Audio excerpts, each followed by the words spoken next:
అనంతపురం జిల్లాలో ఘోర రోడ్డు ప్రమాదం చోటుచేసుకుంది. కూడేరు మండలం అరవకూరు సమీపంలో బొలెరో వాహనం ద్విచక్రవాహనాన్ని ఢీకొట్టింది.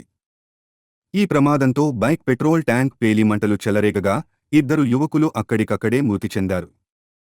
మృతులు వజ్రకరూర్ మండలం పందికుంట గ్రామానికి చెందిన ఆకాష్, అజిత్గా గుర్తించారు.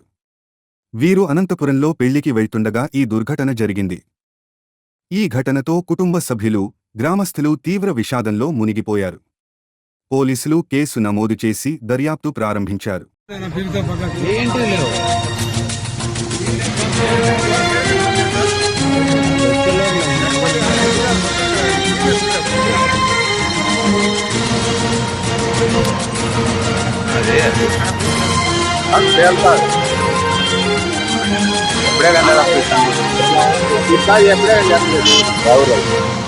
ఎప్పుడే